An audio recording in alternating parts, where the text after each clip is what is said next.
Bismillahirrahmanirrahim. My name is Dr. Fakhriya. You are watching our YouTube channel Medicos Fever.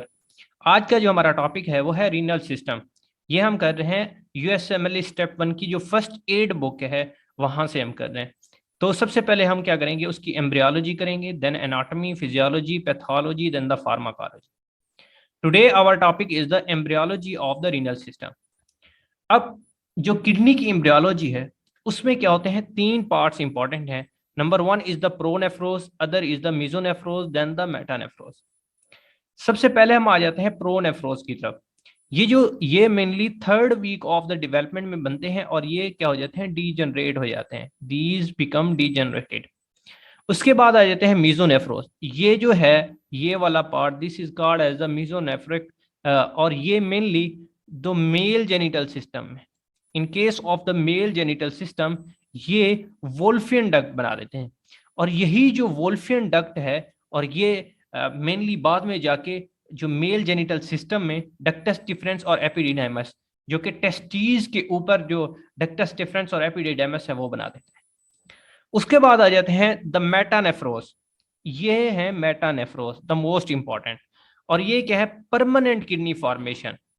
और ये 5th week of the development में शुरू होती है और ये मेनली जो कंप्लीट होती है वो 36 वीक ऑफ गेस्टेशन। अब इसके दो पार्ट हैं। Number 1 is the ureteric bird, ये यूरिटेरिक बर्ड है। दूसरा है मेटानेफ्रिक मेसेनकाइम। अब जो ये यूरिटेरिक बर्ड है ये मेनली मेटानेफ्रॉन की डाइवर्टिकुलम है, मेटानेफ्रॉन की डाइवर्टिकुलम है। और ये मेनली क्या बना देते हैं, ureter, pelvis, callus and the collecting duct. अच्छा, मेनली मैं आपको दिखा दूं, यहाँ पे अगर हम डिस्कस करें तो ये मेनली यूरिटर से होते हुए pelvis, then the major calyx and the minor calyx, then the collecting duct up to the collecting duct क्या बनाएगा, इसकी जो मोस्ट इंपॉर्टेंट है वो यूरिटेरिक बर्ड बनाएगा। और जो मेटानेफ्रिक मेसेनकाइम है वो डिस्कस करते हैं हम। वो यहाँ पे जो डिस्टल कन्वोल्यूटेड ट्यूब्यूल, प्रॉक्सिमल और उसके बाद अप टू द ग्लोमेरुलस जो बनाएगा वो बनाएगा metanephric mesenchyme, up to the distal convoluted tubule up to the glomerulus. अब जो इसका इंटरेक्शन है वो मोस्ट इंपॉर्टेंट है। अब severe congenital मालफॉर्मेशंस of the kidney, जैसे रीनल एजेनेसिस। रीनल एजेनेसिस यानी दो किडनी है उनमें से एक नहीं बनती, इसको कहते हैं रीनल एजेनेसिस। उसके बाद बाद वक्त ये होता है मल्टीसिस्टिक डिस्प्लास्टिक किडनी, यानी कि बहुत सारे सिस्ट बनना स्टार्ट हो जाते हैं। अदर जो इंपॉर्टेंट है वो है यूरिटेरो पेल्विक जंक्शन। अब ये यूरिटेरिक है और ये पेल्विक पार्ट है। यूरिटेरो पेल्विक जंक्शन में अगर क्या हो जाए, यानी कि कैनालाइज होता है, ये लास्टली आखिर में ना ये वाला पार्ट कैनालाइज होता है। अगर ये वाला पार्ट कैनालाइज ना हो तो क्या होगा, मेनली जब ये लास्ट पार्ट कैनालाइज नहीं होगा तो ये किडनी फॉर्मेशन है वो नहीं होगी, द मोस्ट इंपॉर्टेंट। अब इसमें प्रीनेटल हेड्रोनेफ्रोसिस हो सकती है, यानी कि यहाँ पे अगर ये कंजेस्ट हो जाए तो पीछे प्रेशर डेवलप होना स्टार्ट हो जाएगा किडनी की तरफ ना। तो यहाँ पे जो है यहाँ पे यूरिटर के बाद आ जाता है, अगर यहाँ पे मेनली प्रेशर डेवलप होना स्टार्ट हो जाए जिसको कहते हैं हाइड्रोनेफ्रोसिस, और किडनी की इन्फ्लेमेशन हो सकती है। अब इसके बाद जो इसका अदर सिनेरियो है वो है पॉटर सीक्वेंस। अच्छा, पॉटर सीक्वेंस उसमें क्या होता है, इसकी जो मेन काज है, अब हम काज से इसकी जाएंगे ना, caused by chronic placental insufficiency, यानी कि अगर रीनल सिस्टम नहीं बन रहा, या ARKD यानी कि autosomal recessive polycystic kidney, autosomal recessive polycystic kidney, या bilateral renal agenesis, the most important bilateral, यानी कि दोनों ही किडनी नहीं बनी, रीनल एजेनेसिस। अब मैं आपको यहाँ पे दिखाता हूँ मेनली इसका जो फंक्शन होता है वो क्या होता है। नॉर्मली जो परफॉर्म हो रहा होता है वो इस तरह से है। अब ये बेबी है तो mainly this is the amniotic fluid, जो बेबी के बाहर क्या है, इम्नियोटिक फ्लूइड है ये सारा। अब जो यूराइन के थ्रू अगर किडनी प्रॉपर काम कर रहे हैं बेबी के, तो यूराइन के थ्रू ये इसका यूरिन एक्सक्रीट आउट होगा और उसके बाद इम्नियोटिक फ्लूइड में जाएगा और इसके बाद लंग्स में जाएगा और लंग्स की मैचुरेशन होती रहेगी ना, स्वेलिंग होगा और उसके बाद लंग्स के बाहर जाएगा और ये प्लेसेंटा और मदर।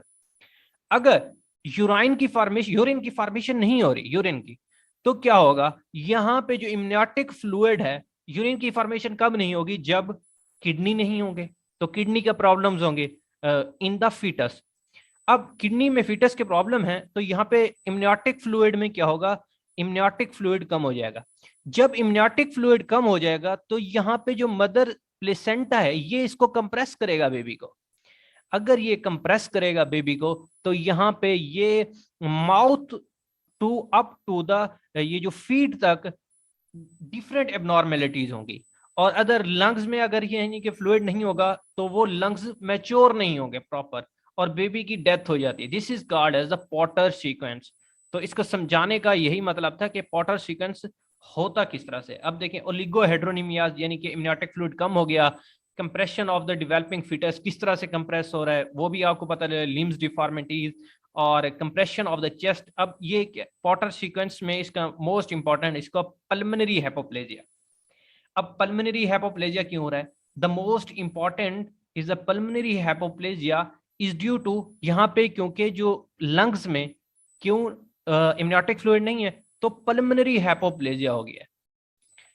अदर इज द ओलिगोहेड्रोनीमियाज यानी कि किडनी फॉर्मेशन यानी कि इम्नियोटिक फ्लूइड कम है वो ट्रिगर कर रहा है। उसके बाद अगर ये फेस के ऊपर पड़ रहा है तो ट्विस्टेड फेस है, ट्विस्टेड स्किन है, extremities defect and renal failure. Mainly जो कॉज है वो रीनल फेलियर है, यानी कि यूरिन बन नहीं रहा, तो यूरिन बन नहीं रहा तो ओलिगोहेड्रोनीमियाज है।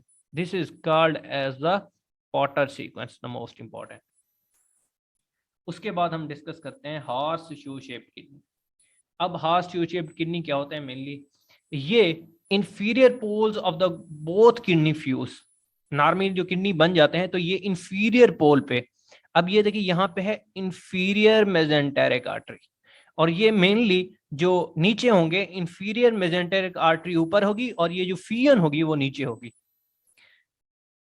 मेनली होता क्या है, as they descend from the pelvis during the foetal development, horseshoe under trap of the inferior mesenteric artery. The most important MCQs, ये फीटल डेवलपमेंट में जो इंफीरियर मेजेंटेरिक आर्टरी है उसके क्या आ जाते हैं, ट्रैप हो जाते हैं। जब ये ट्रैप हो जाएंगे तो किडनी, क्योंकि दो बोथ फ्यूज हो गए तो किडनी प्रॉपर काम नहीं कर रहे और risk of renal cancer increase हो जाता है।